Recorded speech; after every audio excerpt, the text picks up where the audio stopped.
Benedicite, tengan mucha paz. Soy el Padre Julio desde el Eremitorio Emaús de la Iglesia Antigua Diversidad Cristiana, la provincia anglicana de Cristo el Buen Pastor.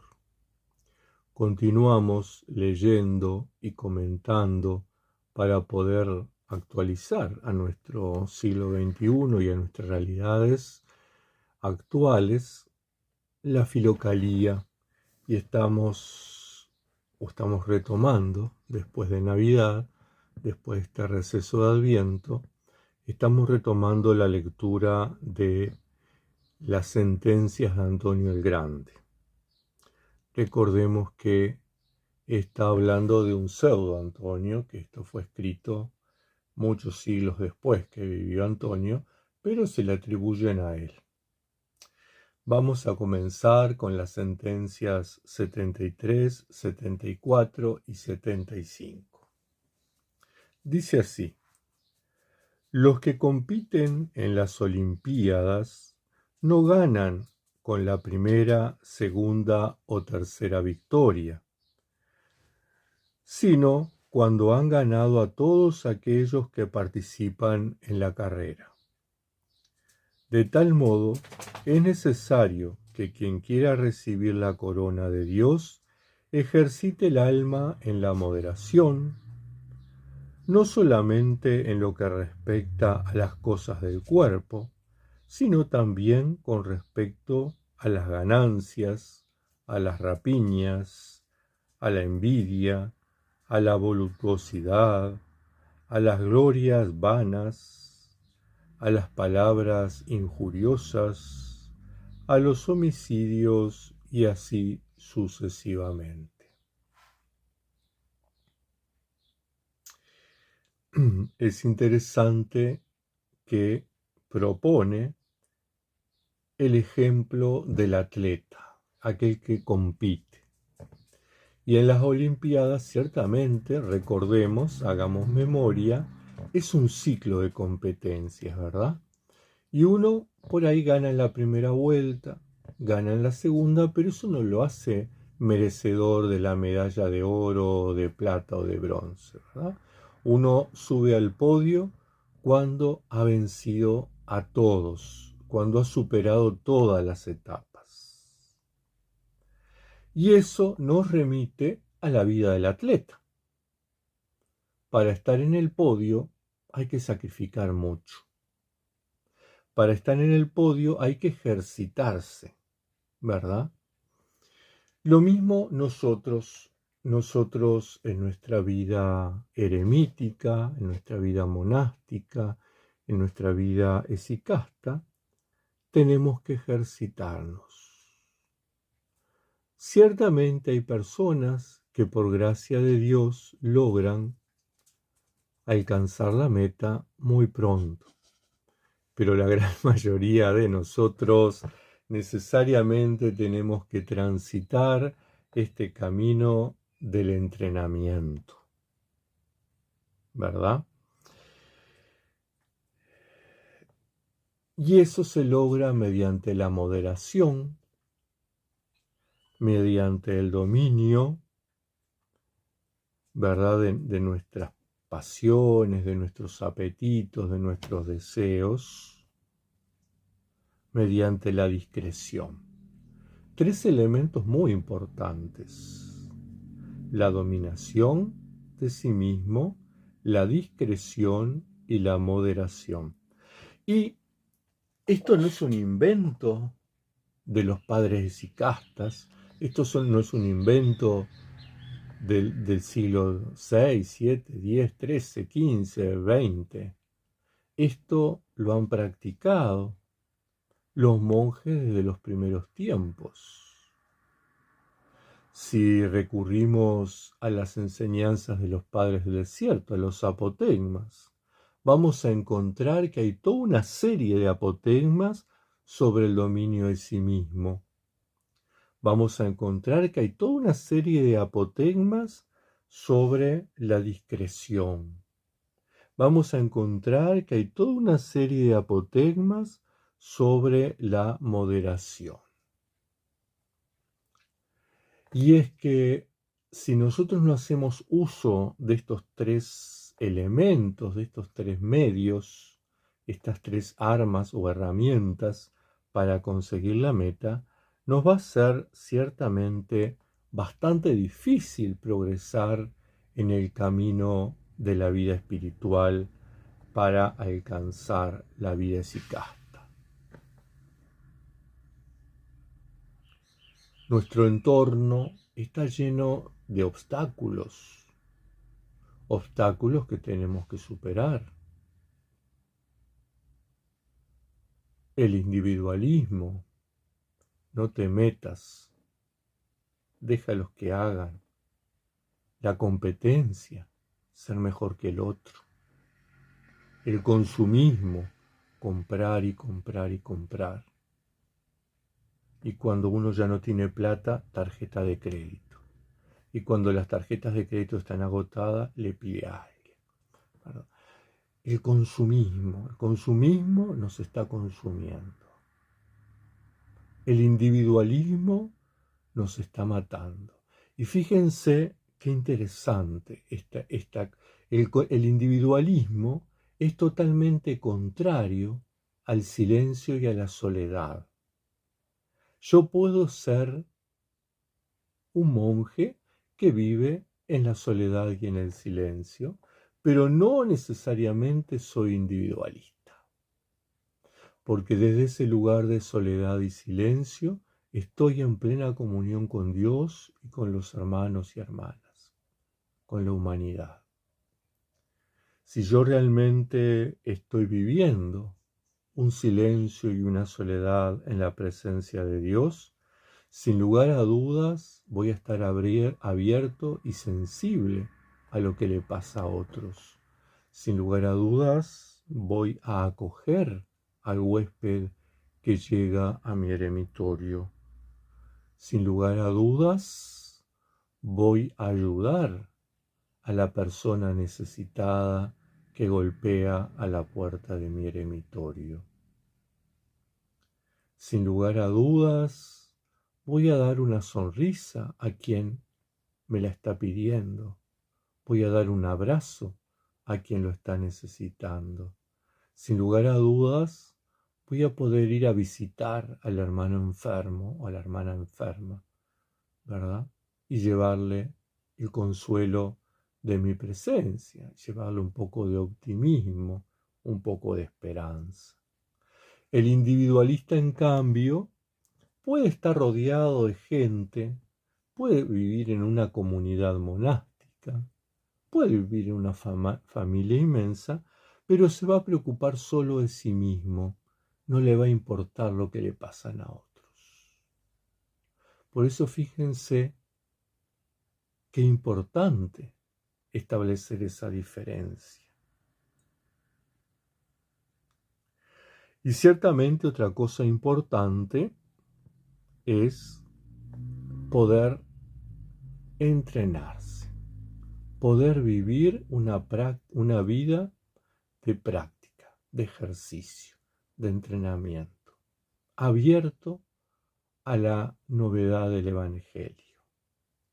Y usando todas las cosas con moderación, porque dice San Pablo, todo está bueno, todo es bueno, pero no todo nos es permitido. El vino es bueno. Si yo tomo un vaso de vino, es bueno, ayuda a mi sistema circulatorio, dicen algunos estudios. Sin embargo, si yo tomo una damajuana de 10 litros de vino, seguramente me voy a emborrachar y voy a hacer macanas. Los dulces son buenos, ¿verdad? Comer un dulce, un caramelo, una masita, una torta, un pastel, es bueno. Ahora, si como sin medida, seguramente mi glicemia va a subir, seguramente se me va a disparar la diabetes y seguramente voy a terminar enfermo. Y así como estos dos ejemplos, todo en la vida. Por lo tanto, la moderación es importante. Todas las cosas con moderación. Y para ejercitarse en la moderación tengo que tener dominio de mí. El dominio de sí es fundamental, pero para aprender a dominarse necesariamente tenemos que ejercitarnos. El dominio nos lleva a ser discretos, nos lleva a ser prudentes, ¿verdad? Entonces, poder manejarnos en ese ámbito. Y recuerden, lean los apotegmas de los padres del desierto sobre la moderación, sobre la discreción y sobre el dominio de sí mismo. Con ellos vamos a aprender muchísimas cosas. Dice la sentencia 74, no busquemos la vida buena y dedicada. No busquemos la vida buena y dedicada al amor de Dios por la alabanza humana. Debemos elegir la vida virtuosa, persiguiendo la salvación de nuestra alma. Es necesario que veamos cada día a la muerte frente a nosotros y que consideremos cuán inciertas son las cosas humanas. Es importante que no busquemos vivir la vida espiritual, la vida cristiana, la vida dedicada a Dios por la alabanza humana, ¿verdad? Y esto nos recuerda o nos remite a el Evangelio.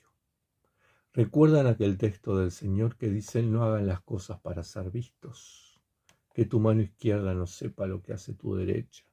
Bueno, se trata de eso.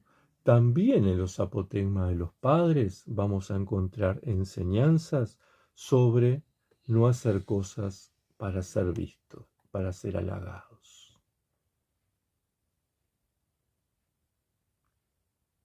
Debemos elegir vivir esta vida virtuosa, esta vida de ejercicio, ¿verdad? Esta vida de búsqueda de Dios, persiguiendo la salvación de nuestra alma. El objetivo tiene que ser liberarnos de todo lo que nos ata y que nos impide llegar a Dios. Porque la salvación es esa, la salvación es la liberación, ¿verdad? Yo soy salvo cuando estoy liberado de todo lo que me impide llegar a Dios. Yo soy salvo cuando estoy en la presencia de Dios, cuando estoy disfrutando, gozando de su presencia. Y es necesario, nos dice el pseudo Antonio, que recordemos cada día la muerte que está frente a nosotros. Y que consideremos cuán inciertas son las cosas humanas. Ahora bien, este concepto de tener la muerte frente a nosotros puede tener dos lecturas, ¿verdad? La lectura del miedo, me voy a morir, voy a ser juzgado, y en el juicio puedo perder. Entonces, voy a hacer esto por conveniencia, voy a hacer esto porque me conviene para el futuro. Está bien. Pero hay otra lectura que es mucho más evangélica y que tiene que ver con la experiencia de la paternidad de Dios. Yo tengo la muerte frente a mí porque es el momento del encuentro. Yo no puedo llegar al reino si no paso esa puerta. Entonces tengo que prepararme para ese momento. Ese momento es fundamental en mi vida. Y no es miedo a la muerte, es esperar la muerte como una forma de llegar o como la única forma de llegar a entrar en el reino. Entonces, ahí le perdemos miedo a la muerte. Empezamos a entender, a comprender que la muerte es necesaria, que la muerte es parte de la vida, que la muerte es parte de nuestro proceso de salvación, de liberación.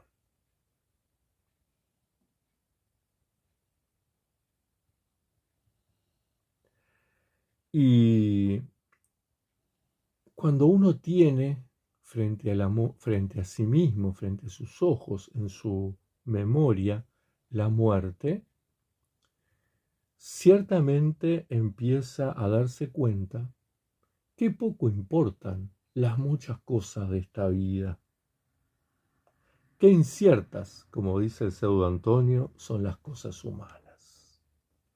Porque lo único realmente importante, lo único verdaderamente importante está del otro lado, pasando la puerta, atravesando la muerte. Ese es el lugar de las cosas ciertas. Ese es el lugar de la comunión plena con Dios. Ese es el lugar de la deificación del ser humano. Así como en la encarnación Dios se humanizó, en nuestra muerte Dios nos divinizará.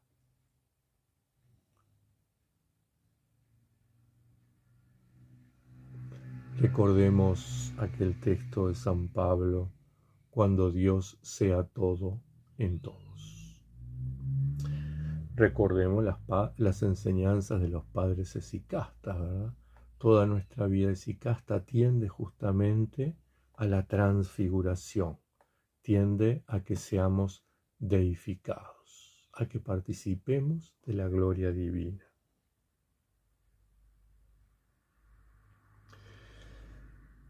Entonces, toda nuestra práctica cristiana tiene que estar orientada por el amor y no por el miedo. Por el amor a Dios y no por el miedo a la muerte y al juicio. Toda nuestra vida cristiana, nuestra práctica cristiana, monástica, esicasta, tiene que estar orientada a eso que son las cosas ciertas, nuestro destino. Y no tenemos, ¿verdad?, que hacer las cosas que hacemos para ser vistos y ser alabados. No tenemos que ayunar para que digan, qué bueno el Padre Julio, qué maravilloso que es, cómo ayuna los lunes y los miércoles. No tenemos que rezar, que orar, que celebrar el oficio divino para ser alabados y decir, qué bueno el padre tal, la madre tal, el hermano tal, la hermana tal, que oran todo el día y dedican horas a la oración mientras yo tengo que trabajar. No, no hagamos las cosas para ser alabados, para ser reconocidos.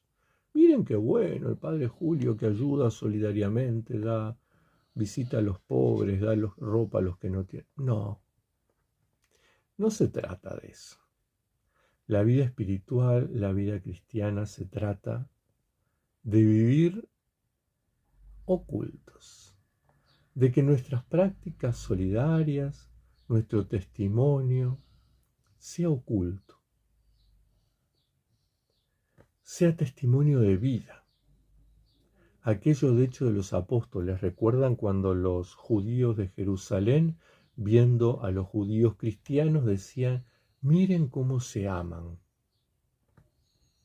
El testimonio de vida, no la predicación, no el hacerse ver, el amor, la vida cotidiana. La vida cotidiana es la cancha donde se juega el partido de nuestra verdadera salvación, de nuestra verdadera liberación. No hagamos entonces las cosas para ser vistos por los hombres, por las mujeres, para ser alabados.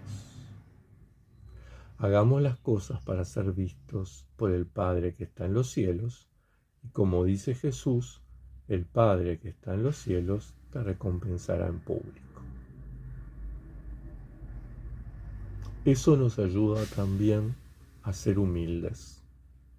Y la humildad, sin lugar a dudas, sin lugar a ninguna duda, es el arma más fuerte contra el orgullo, contra la vanagloria, contra la soberbia.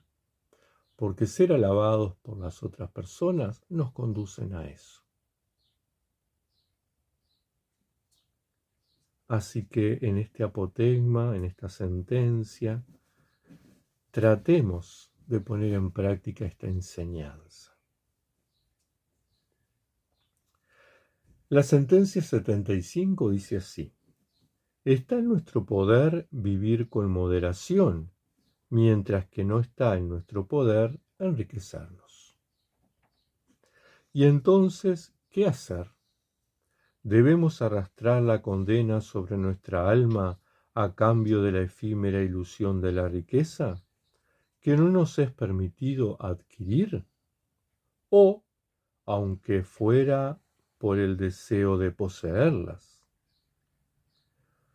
Corremos como verdaderos insensatos, ignorando que la primera de las virtudes es la humildad, así como la primera de todas las pasiones son la gula y la concupiscencia por las cosas de la vida. ¿Cuántas veces en nuestro siglo XXI, cuántas veces nosotros mismos en nuestros entornos monásticos, en nuestros entornos esicastas, corremos tras cosas que no nos conducen a nada? Vamos a mejorar, vamos a comprar el celular nuevo para poder tener mejor comunicación. Vamos a cambiar la computadora.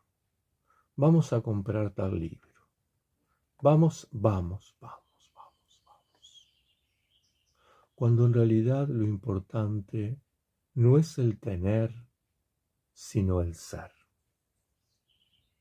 ¿Cuántas veces vemos a nuestro alrededor, en los contextos en que vivimos, nuestras amistades, nuestros familiares, que trabajan día y noche, que corren, que van de aquí para allá, y no disfrutan de lo que tienen? No dedican un tiempo a disfrutar de sus hijos, a disfrutar de sus mascotas, a disfrutar de sus plantas, a disfrutar un rato sentados en un sillón leyendo un libro o escuchando música, a disfrutar, parar la jornada, tenderse en el piso o en el techo y mirar el cielo y ver lo maravilloso del universo, ver un cielo estrellado, parar y escuchar el canto de los pájaros, parar y disfrutar de la vista y del aroma y del tacto de las flores. Esas cosas son impagables, pero corremos para tener más: otro televisor, otro auto, otro LED, otro somier, otro, y vamos cambiando, ¿verdad? Cambiamos el freezer, cambiamos, todo lo vamos cambiando, lo vamos renovando, como si lo que tenemos no fuera suficiente, no pudiera estar ahí varios años. Bueno, Pseudo Antonio nos plantea la moderación, ¿verdad? Ser moderados. Nos plantea ser humildes. No correr atrás las cosas. Conformarnos con lo que tenemos.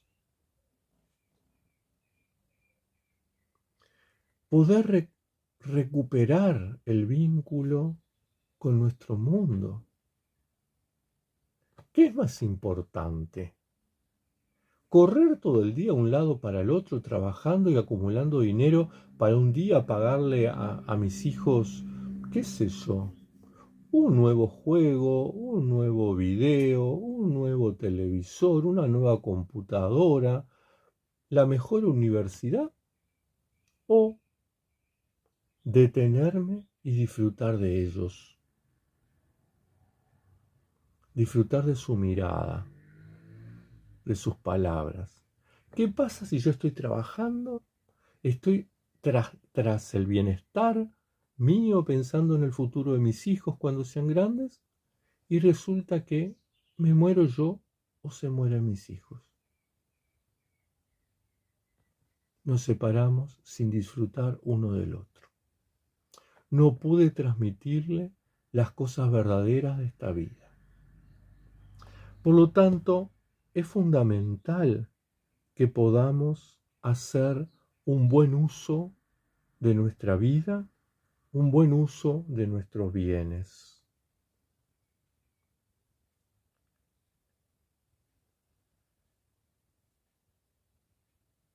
El pseudo Antonio nos plantea que corremos como insensatos, ignorando que la primera virtud es la humildad, que no es el conformismo. El ser humildes no nos hace conformistas. El ser sencillos no nos hace conformistas. Pero es la herramienta, es el arma para no perderme en la selva de esta sociedad consumista. Y nos dice que tengamos cuidado. Cuidado con la concupiscencia de las cosas de esta vida. El deseo de posesión. La concupiscencia es eso, es el deseo, ¿verdad? Tener cuidado con desear cosas y cosas, porque lo que realmente tenemos que desear es lo de las sentencias anteriores. Vivir en la presencia de Dios, estar en la presencia de Dios, y cuando nos vayamos de este mundo, irnos a los brazos del Padre, a ser abrazados por el Padre, a escuchar del Señor: vengan benditos de mi Padre, porque tuve hambre y me dieron de comer, tuve sed y me dieron de beber, estuve desnudo y me vistieron, estuve solo, enfermo, en la cárcel y me fueron a ver.